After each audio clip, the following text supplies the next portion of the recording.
Ladies and gentlemen. It's fun to be here. Before I start talking about Khan Academy, I always like to get a sense of how familiar y'all may or may not be with it. How many of y'all are somewhat familiar with Khan Academy too? Oh, okay. Oh, good. How many of you use it, either yourselves or your children? And how many of you have no idea what Khan Academy is? All right, no, that's good. That's why we're here. So it seems like a good chunk of y'all are familiar. Khan Academy, and I'll talk a little bit about how all of this got started, but we're often known for this collection of videos that I started making for my cousins, and videos are still a big part of what we do, but hopefully what we talk about over the next several minutes is Khan Academy is now much more than just videos. But to just get everyone on the same page for what at least the videos are like, I'll show you this next montage. Get sound. This is an age right after Isaac Newton. I'm told the humidity makes it feel hotter. Why is this? Excellent question, LeBron. And you can just see the pleasure he had. Can you determine which light bulb is being switched? Things actually can interbreed, although for these two in particular, it seems like the mechanics would get kind of difficult. And I can keep playing around with these numbers and see what kind of colors I can come up with. If this does not blow your mind, then you have no emotion.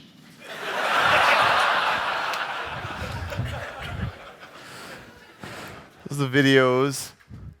But we also, this actually will probably be close to a lot of y'all's heart, we have a programming platform on Khan Academy, and the whole spirit of it is to teach programming the way that those of us who do program first gained a love for doing it, where you can create games and screensavers and visualizations, and you can share it with your friends, you get peer feedback on things, you create a portfolio of work, really highlighting that computer science and programming is a creative field, just like art or writing or anything else. This right over here, this is what we call our missions on Khan Academy, and to some degree this is kind of the meat of the math experience. And you can pick a mission anywhere between early learning all the way up to high school math, all the way up to calculus. And there are standards aligned, there's a bunch of game mechanics, and it's a bunch of deliberate practice for students to work through all of the exercises. There's data, there's analytics to really understand where students are, give them a pretest, build a model of what they know and don't know, and try to push them up their learning edge frankly at an optimal pace. Actually, let me give you a description of this first. So the other thing that we just launched, which is we've had an iPad app out for 2 years now, but it historically was just a rich video viewing type of thing. And just 3 weeks ago, we launched an iPad app that is essentially has our exercises in it. But what's exciting is it's now, and I think this is another thing that's close to a lot of y'all's heart, it now leapfrogs the web experience. So for the first time ever, students can kind of do their work, obviously with a tablet, you can write with your finger, but you can also enter the answer with your finger, and it'll interpret the actual handwriting. So I'll show you that right now.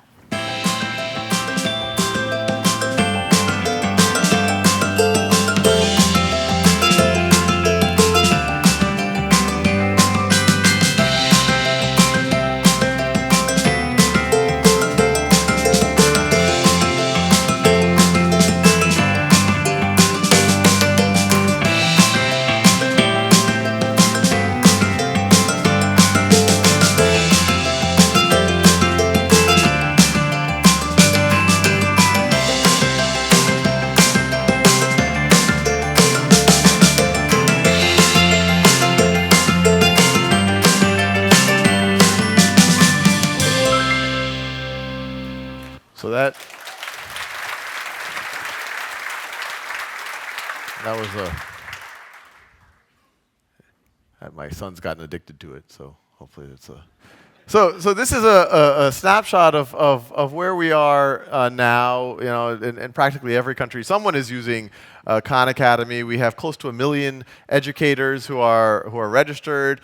We have over 12 million students coming on a monthly basis. They've done over 3 billion exercises. We have 20 million registered users, and as you can imagine, this is exciting, and we have a long way to go, obviously with the mission of a free world-class education for anyone, anywhere. But before we go into the future, I want to take a step back and give you all a little bit of the backstory of how all of this started. And it seems like some of y'all are reasonably familiar with it, but I'll probably give you a few details details that you don't know. So if you rewind back to 2004, as was introduced, I was a year out of business school. I was an analyst at a small hedge fund in Boston. It was literally myself, my portfolio manager, Dan Wohl. It was the name of the firm was Wohl Capital Management, and his dog, Otto, who we actually had to get business cards printed, and they came in sets of 3, so we made him the chief economist.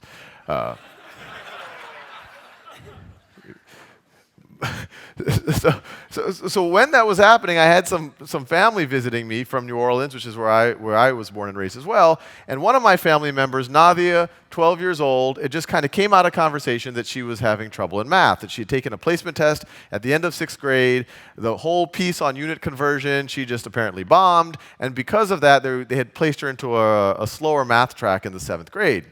And my aunt, Nadia's mother, was somewhat concerned about it, but when I heard about it, I was really concerned because her parents hadn't gone to school in this country, and they didn't fully appreciate that if you get tracked into a slower track in middle school, that could have implications that follow you, frankly, the rest of your life. And when I talked to Nadia about it, I was like, there's no reason why she shouldn't be able to kind of overcome these gaps that she had. So I asked her, hey, when you go back to New Orleans, how about we get on the phone, and if you're willing, I'm happy to work with you to remediate, to get up to speed. And she was, and so August 2004, we started working together. On the phone, we used, I remember, Yahoo Instant Messenger, and they even had this little doodle function where you could see each other's writing, so you could kind of scrawl, some numbers. And long story short, after, this was a young woman who was completely convinced that her brain didn't process math, et cetera, et cetera.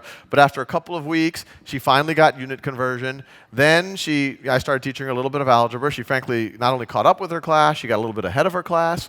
And at that point, I became what I call a tiger cousin. And so I called up her school, and I said, I really think Nadia Rahman should retake that placement exam from last year. And they said, who are you? And I said, I'm her cousin. And they let her, and she went from being in the slow track to the advanced track. And I was excited about this. This was a small intervention that I had done in someone's life that I cared about. And so I started working with her younger brothers, Arman and Ali. And then a few things happened. One, Dan, my boss's wife, got a position as a professor at Stanford Law School. So the whole firm, we moved out here to the Bay Area. The other thing that happened is that word got around the family that free tutoring was going on. And so I found myself every day after work with about 10 to 15 cousins, family, friends all over the country, trying to do conference calls, whatever I could handle. And to help me with this, and there was this consistent theme that almost all of these students, these cousins and family friends that I was trying to work with, a lot of them were, some of them weren't the best students, but even the ones that were A or B students, they had gaps in their knowledge, and they just needed more practice. Or even if they were in 7th grade, there were things that I could tell they were afraid to surface. They were a little shaky on fractions or negative numbers or decimals or whatever else. And so I started writing software for them to give them practice, to give them as much practice as they need on these core foundational things. And I put a database behind it so that I could keep track of what they were doing. And that was the first Khan Academy. It was a web-based thing. The domain name Khan Academy was available. It was almost a little bit of a joke. It's just, I'm Sal, and so I'll just call it that. It had nothing to do with videos at that time. And it was in November of 2006 that I was at a dinner party not too far from here in San Mateo. And I was showing off this software. All my friends knew that I had this crazy project with all of my cousins. And I was showing this software that I had written for my friends. And one of my friends, the host actually, Zuli, he said, well, Sal, this is a really neat thing that you're working on. I only have one question. How are you scaling your actual tutorials, your actual lessons? And I said, well, I'm not. It's actually a big issue because I can't do with 10 students on a conference call what I could do with 1 or 2 when it was just Nadia or just their brothers. Sometimes I feel, I have to cover something with Sasha that I had just covered the week before with Nadia. I'm repeating myself. And so Zuli says, well, I have an idea. Why don't you turn some of your lessons into videos and put them up on YouTube? And I immediately thought it was a horrible idea. I said, no. YouTube is for cats playing piano. It is not for serious mathematics. But I went home that weekend, got over the idea that it wasn't my idea, and I decided to give it a shot.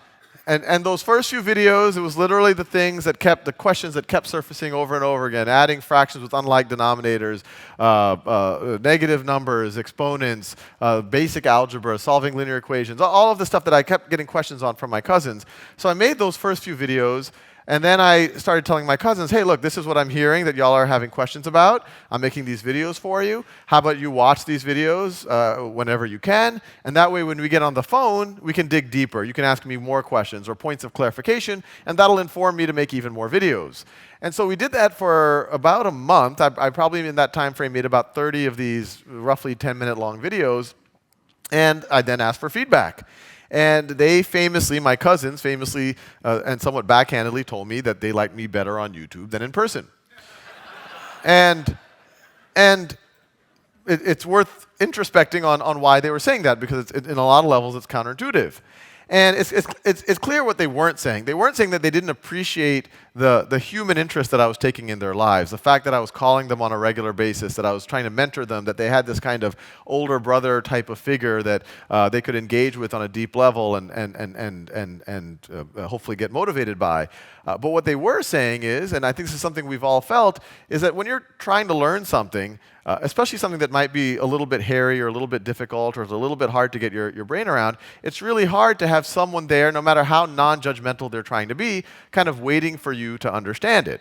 Even in what I do now, if I ask one of our engineers, wait, how exactly are we doing that? They're like, oh, it's really easy, Sal. We just do this, and this interfaces with this and calls that. It's really easy, right?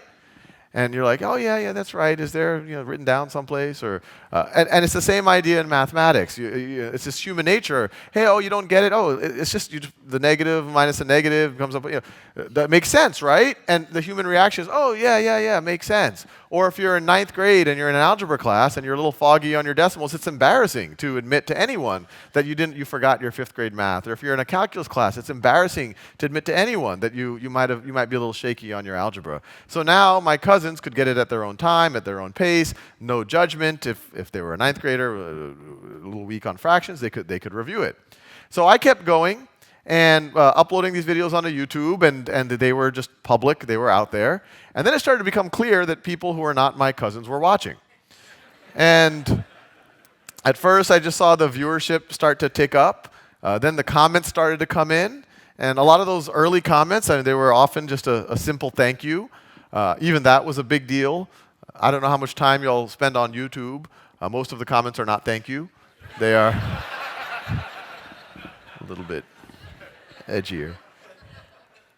But then the comments got more intense. There's things, this is the reason why I was able to pass my algebra class. This is the reason why after retiring from the military, I'm able to go back to college and major in engineering. Tons of letters. They were literally coming in, every day they started to come in. And I remember one in particular, and I brought my wife over because it was so powerful, and they literally messaged me over YouTube.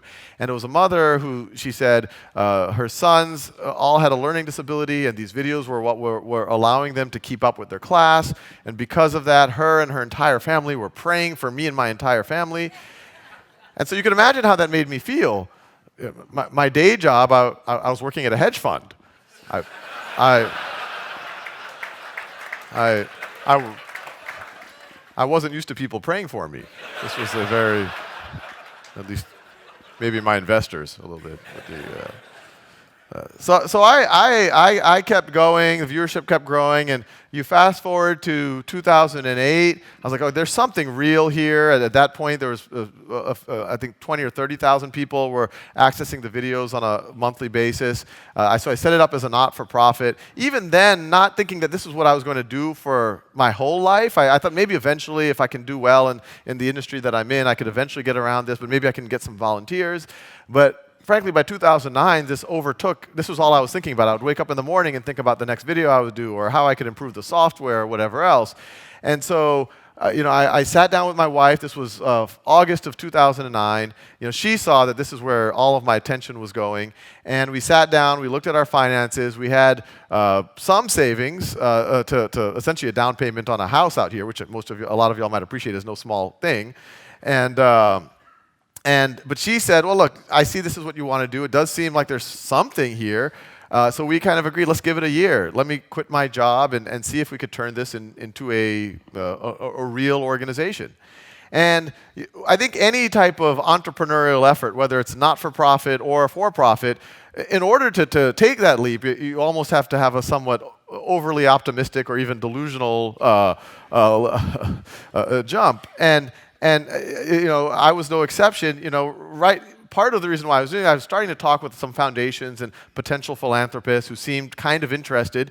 But as soon as I quit my job and I was invested full time, a lot of those conversations started to end with, "Oh, well, this is nice, but it's not exactly what we do," or "We don't quite understand this, the YouTube thing, et cetera, et cetera." And you fast forward, and my family, we were digging into essentially our future down payment on the house to the tune of about $5,000 a month.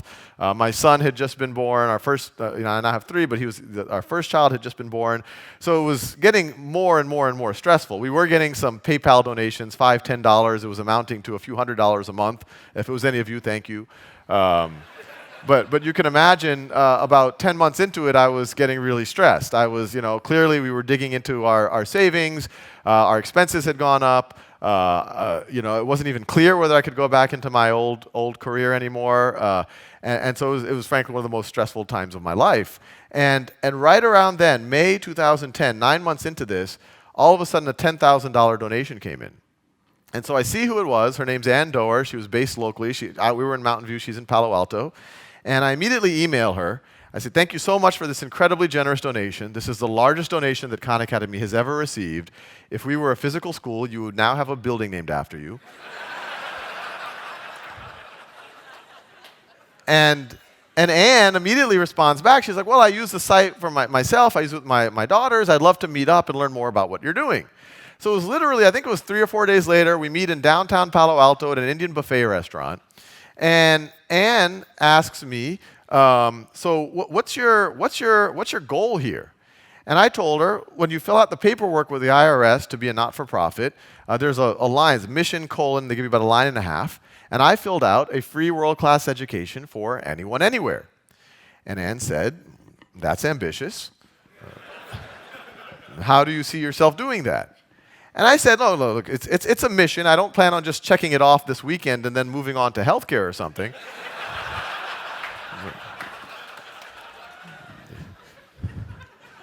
But I showed her, I had a whole stack of testimonials from all of these people all over the planet, all walks of life. I showed her screenshots of the software. I said, "Look, to do this, videos are a big piece of it, but we should create interactive software." Obviously, I had kind of my prototype already built. We should create simulations. We could create ways for learners to collaborate online. We should create tools for teachers and parents so that they can also engage on the material. And Anne says, "Well, somewhat surprisingly, you've made a lot of progress. I only have one question. How are you supporting yourself?" And in as proud of a way as possible, I said, "I'm not." And Anne kind of processes that a little bit, and we part ways. And 10 minutes later, I'm driving into my driveway in Mountain View, and all of a sudden I get a text message from Anne. And it says, "You really need to be supporting yourself. I've just wired you $100,000. So that was a good day.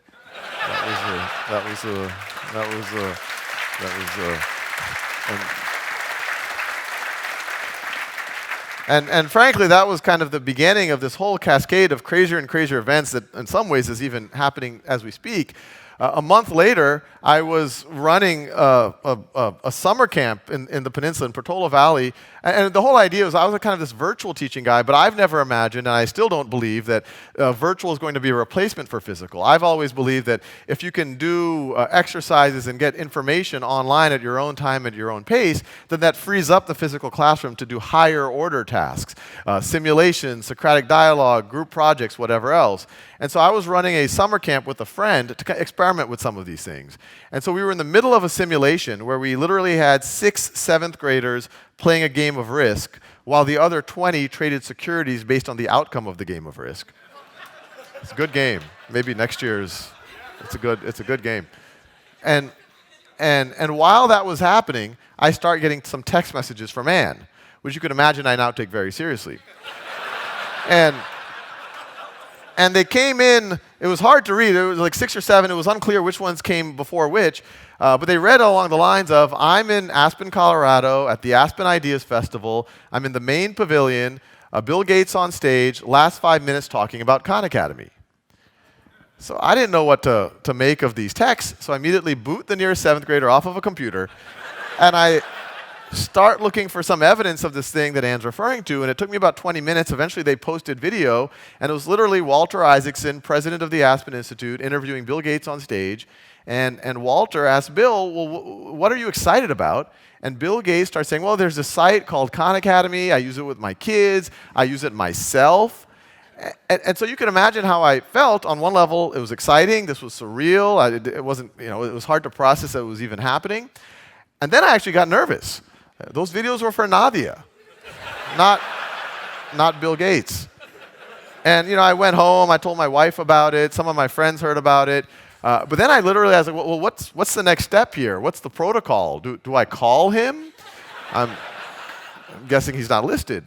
And they left me in that limbo state for the next 2 weeks. 2 weeks later, I'm in my walk-in closet about to record a video, and my cell phone rings, and I see it's a Seattle number.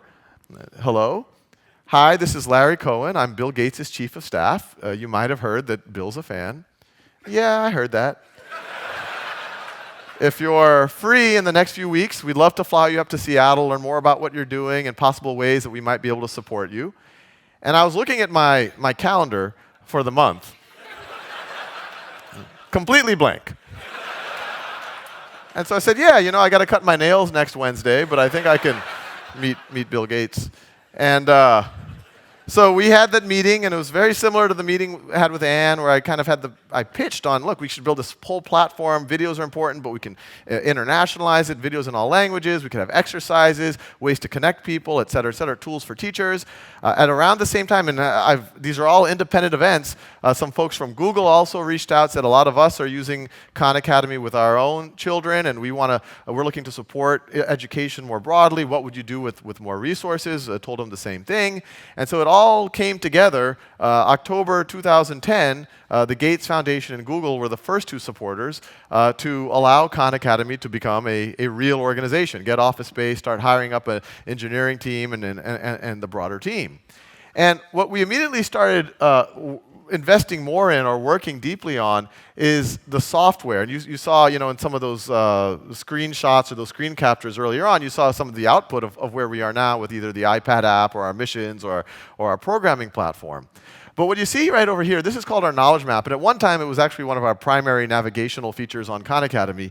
But I still like to show it, and it still exists, although it's harder to find, because it shows how we think about at least learning math. And we could, in the Q&A, we can talk more about how broadly this may or may not apply.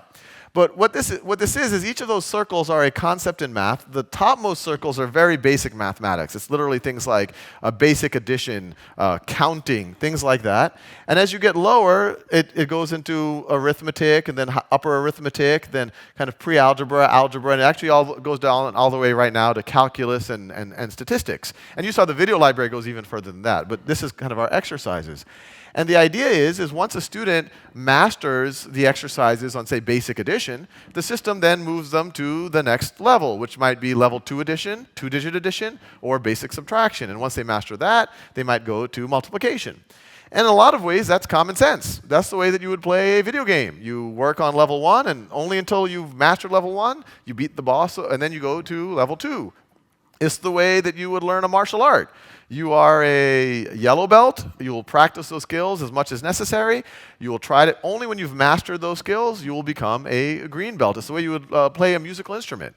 But what we point out is that that's not the way that a traditional school system is architected.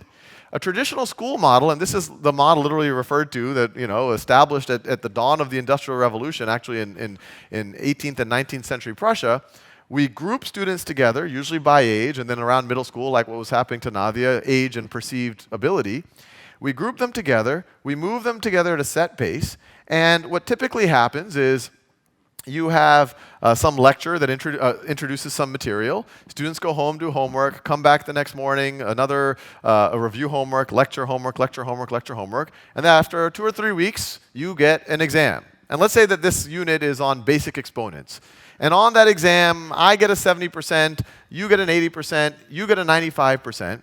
And even though that exam has identified gaps, I didn't know 30% of the material, you didn't know 20%. Even the A student, you didn't know 5% of the material. Even though it identifies those gaps, the whole class then moves on to the next concept, usually a more advanced concept that builds on that. It might be logarithms or negative exponents. And to realize on some level how absurd that is, imagine if we did other things in our life that way. Say, home building. So you bring the contractor in, and you say, well, we've been told that we have exactly 3 weeks to lay the foundation. Do what you can. So he does what he can. Maybe it rains. Maybe some of the supplies don't show up. And 3 weeks later, the inspector comes. And the inspector says, OK, the concrete's still wet right over there. That part's not quite up to code. I would give it an 80%. And you say, OK, great. That's a C. Let's build the first floor. Same thing. We have 2.5 weeks to build the first floor. Do what you can. They come in. Inspector comes in 2.5 weeks later. It's a 70%. OK, that's a C minus, D plus, whatever. Let's build the second floor. And you keep doing that. And then all of a sudden, while you're building the fourth floor, the whole thing collapses. And if your reaction to that is the reaction that we typically have to education, we might say, oh, we needed more inspection, or we needed a better contractor. And who knows, maybe that was part of it. But the real thing that was broken was the model. We were artificially constraining when and how long we had to do something, when and how long we had to learn exponents or lay the foundation. We took the trouble of doing an inspection, the trouble of doing an exam and assessment. It actually identifies gaps, but then we ignore those gaps, and then we build on top of them. And so what we advocate, and these are actually very old ideas around mastery-based learning and competency-based learning, is instead of holding fixed when and how long students have to learn something, pretty much ensuring the variable outcomes that we're used to, and literally their grades, A, B, C, D, and F, do it the other way around. What is variable should be when and how long a student actually gets to engage on something. As when they're ready for exponents, that's when they should work on it. They should have as long time as necessary to actually master it. And what should be fixed is that every student actually masters it. Every student gets to that 100%, to that A+ level. So, one thing that's really been fun, and I kind of started in this, and how all of this started, and what got me pumped up to start making a lot of the videos is just a lot of the stories and a lot of the testimonials that have come out of it. And this next video I'm going to show is probably one of the more exciting ones that we've seen in some time. We got this roughly a year ago, so I'll share it. So I actually dropped out of high school twice, both during my freshman year. And when I eventually came back, I was put in sort of lower level math and science classes because I was so behind. Then I discovered Khan Academy, and I was able to skip 2 years worth of math just through using the site. And I came into school, I took the exam with students who had been enrolled in the class all year, and I was actually able to get the highest or the second highest scores in the class. So for me, Khan Academy really changed the trajectory of my entire life, because without it, I don't think I ever really would have been inspired to learn and to love math and to love science. I ended up graduating as a valedictorian and going on to Princeton, where I'm now a computer science major, and I'm absolutely passionate about learning, about computers, about math, about science. And without Khan Academy, I don't think that these things would really matter to me the way that they do today.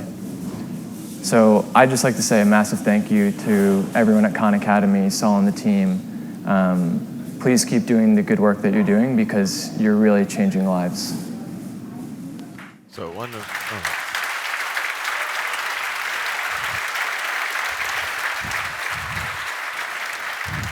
So there's actually, so when we found out that he's a computer science major, we said, we have internships. And so he interviewed, and it was actually remarkable that the team members who were interviewing him, actually they didn't know the story at the time. They're like, who is this guy? He's just like rocking our interviews. And I said, well, why are you surprised? We helped educate him. But no, I'm just, but in some ways, yeah, we're solving our own labor problems. But yeah, he actually was. Actually, a lot of the work that you saw on the iPad app, he was kind of the backbone behind it. He was probably the most productive intern in history, and we have an offer out to him, and so it's a very competitive job market. So we might have taught him too well. he's commanding very competitive rates now. It's actually mind-blowing what's happening. But anyway, but one thing that, as much as we would love to take credit for a lot of what Charlie has done, it's clear to anyone watching that this is a very talented person. And Khan Academy was really a tool that allowed him to tap into kind of or allowed him to apply what was already a pretty powerful mindset that he had, where he was willing to push himself and step out of his comfort zone and teach himself. And there's actually a huge how many of y'all are familiar with the work from Carol Dweck at Stanford around growth mindset? Have y'all? Okay, so this is actually interesting. So growth mindset is this idea that broadly speaking, people either have a fixed or a growth mindset. Fixed mindset says, hey, I'm either good at math or I'm not. I'm either good at writing or I'm not. That it's somehow innate in me. It's in my DNA. While a growth mindset is, well, no, if I apply myself and if I keep trying at something and if I keep stepping out of my comfort zone and if I'm willing to fail and embrace that failure and learn from that failure, that I can actually get quite good at most anything. And there's all this research that, disproportionately people who succeed in life have growth mindsets. And that by itself would only be vaguely interesting, except for the fact that Carol Dweck at Stanford and Angela Duckworth at University of Pennsylvania and others they do work on growth mindset, grit, perseverance. They've actually devised interventions that actually can help people go from having a fixed mindset to a growth mindset. And it's clear that Charlie had a growth mindset. And so this last fall, we had some PSA space given to us. And so we said, well, wouldn't it be cool if more than just building awareness around, hey, there's this tool called Khan Academy, that the actual spot could be a mini growth mindset intervention. And so what you're about to watch is that spot. And this was actually done in conjunction with Carol Dweck. And a lot of what you're going to hear is actually research-based wording that actually has been proven to help people develop a growth mindset.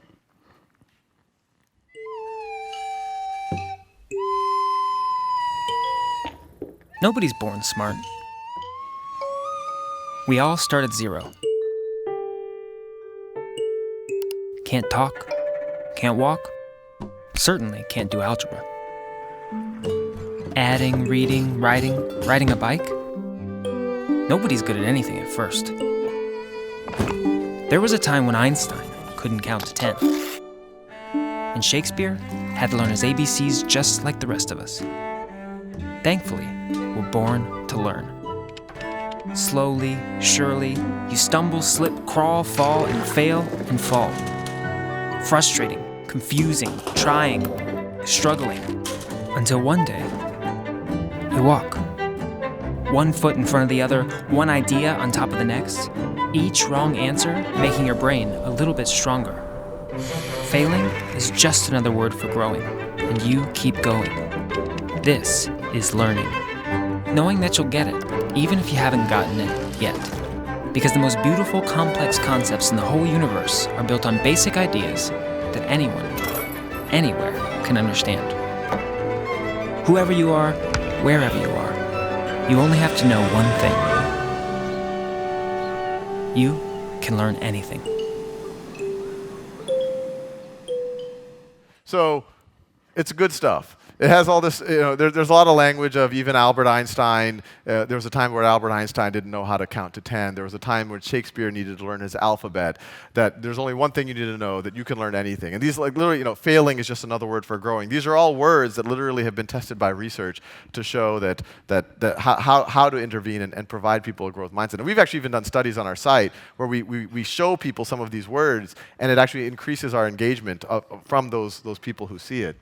And one thing that we've started to do, it's a pilot that we've started here in the Bay Area, and if it's successful, and it's seeming like it is because we're in the middle of it right now, we are looking to extend it eventually nationwide and then eventually internationally. But we're having schools all over the Bay Area, and in the last 3 weeks, we've gotten 40% of the schools in the Bay Area to participate in a challenge where we're literally in a fun way going to pit city versus city and school versus school in terms of who can apply grit, perseverance, and a growth mindset the most. And what's fun about this is traditional, I guess you could say, math competition. All they could do is administer a test, and it's kind of the usual suspects win those those things. But because we can see people actually perform on our site. We can see how they deal with failure. Hey, when they get something wrong, do they just give up, or do they come back and keep trying and eventually master it? We actually see that. We can actually rate schools on, well, how much grit is there? How much of a growth mindset? And so that's what we're doing with this LearnStorm challenge. Another exciting thing, College Board, makers of the SAT, some of y'all may or may not know, 2016, there's going to be a new SAT that's going to be more aligned with what students learn in school. And as part of this, and this is, I think, pretty historic, College Board's been around for 100 years. We all know that there's been this view that, look, middle class, upper middle class kids have access to test prep. It's not a true meritocracy. And so the first time ever, the College Board has recognized that. And so they reached out to us and said, can we create the best test prep possible? And we should be able to do it because we have all the analytics, the software, the reach. They have, obviously, they're going to help us with all of what they know, writing good items, information on how they craft the test, et cetera. Can we create the best test prep that actually teaches people? So it's not just the test prep of test-taking strategies, but actually making people college ready, but also making it free. So this is something that we're working on right now. It's going to be launched this coming May in preparation for the SAT in 2016, hopefully leveling the playing field just a little bit.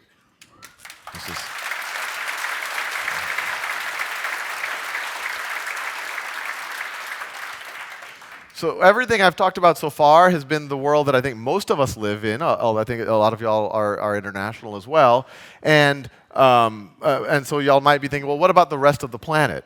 And all of these are pictures of, even since I first started in 2006 and 2007, I started getting letters from NGOs, not-for-profits, volunteers all over the world saying, hey, I just put all of the videos on a thumb drive, and I'm taking it, or a CD, and I'm taking it into a village someplace. And these are pictures of this happening all over the planet. And all of these are pretty amazing stories. Probably the craziest one is the one up there on the top right. I used to give talks like this and say, well, who knows, maybe one day it will be used in Mongolia, just kind of imagining the furthest place I could imagine. And then I get a letter from Mongolia, from the young woman on the top right. And it was a letter, and then there was a link to a video. I look at the video. It was very similar to Charlie's video, where she talks about how she likes Khan Academy. It's really helped her like math, et cetera, et cetera. And as soon as I watched it, I said, okay, she must be middle class or even upper middle class. Her English was quite good. She had access to the internet, the broadband. But then I read the text of the email, and it turns out that there was a group of volunteers from Cisco that were using their vacation time to go to Mongolia and set up computer labs with broadband in orphanages. And what you see in the top right, those are the orphan girls using Khan Academy based on their work, and Zaya was one of those orphan girls. And that by itself was epic and something that you would kind of read in a sci-fi book. But then it turned out, once again, very similar to Charlie, that Zaya went on to become one of our primary contributors of videos in the Mongolian language. So she's gone off to kind of help teach her people. And to get a sense of what this looks like in other languages, this right here, we launched in the past fall. This is Spanish Khan Academy, es.khanacademy.org. Once again, not just the videos, although the videos are translated or redone in Spanish, but all of the exercises, the teacher tools, et cetera, it's all in Spanish. We've also recently launched Brazilian Portuguese, French, Turkish, and our goal over the next 5-10 years is to have this available in all of the world's major languages. And to get a sense of what this feels like, at least the videos in other languages, I'll show this next montage. Me comí 2 cuartos de pizza. L'hypoténuse commune, ok. 7, 13, 15. और मैं इस हाथ से इस block को धकेलने की कोशिश कर रहा हूँ इस डायरेक्शन में. توجد قطعتين من معدن النحاس والزنك. P R به توان 2 ضرب داره. הגיעה הנקודה שבה שוק הסיום של הזווית חותכת את מעגל היחידה. Ili muweze kuelewa na kuweza. Into yokuqala kufuneka siyazi kukuba kubani 16 bölü 16 1'e eşittir. Muitas outras coisas importantes. I'm Zaya from Mongolia. Your videos are so interesting and funny. Make more lessons. I watch that when I get lazy.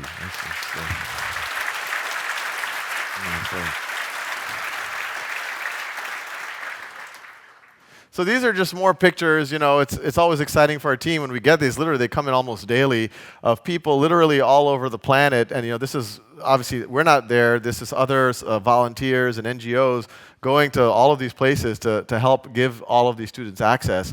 But when you see stuff like this and we look at our logs and you see the growth and you see kind of the opportunity and frankly the goodwill and the people who have come out of the woodwork to help us in this, the one thing I always point out, I tell this to our team members, I tell this to our supporters, I tell this to our volunteers, and literally we have thousands of people who've helped subtitle and translate videos. I tell this to teachers who are using us, that you hear the word once in a lifetime opportunity thrown around a lot. And what's kind of strange here is that this actually feels like more than that. This feels like once in a century or even once in a millennium opportunity, where we're clearly at an inflection point in history, something that is at least comparable to the Industrial Revolution, but might be as big as the Enlightenment or the printing press or who knows, even the invention of writing. I think we're in the very early stages of this. And whenever you're in one of these inflection points in history, there's a whole new set of opportunities that arise, and and y'all are kind of in the middle of this. But then there's a whole bunch of problems that arise. Well, what happens if automation takes a bunch of jobs? What happens to those people? How do we elevate them? And the hope is that it feels just possible that Khan Academy could be one of those institutions that take advantage of the opportunity of the inflection point to solve some of the problems of the inflection point. And the hope is that it's not going to once again happen overnight, but within our lifetimes, the next 5, 10, 20 years, we can take, with a lot of help from a lot of other folks, this thing called education, which has, since the dawn of human existence, it's been the main differentiator between the haves and have-nots, but it's also been scarce and expensive, and make it more like clean drinking water or shelter and just a basic human right. Thank you.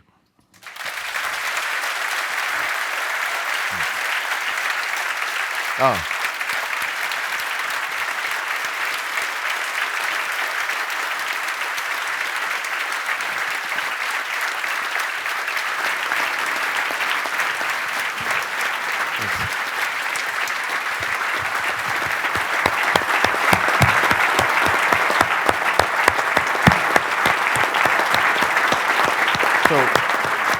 Thank you.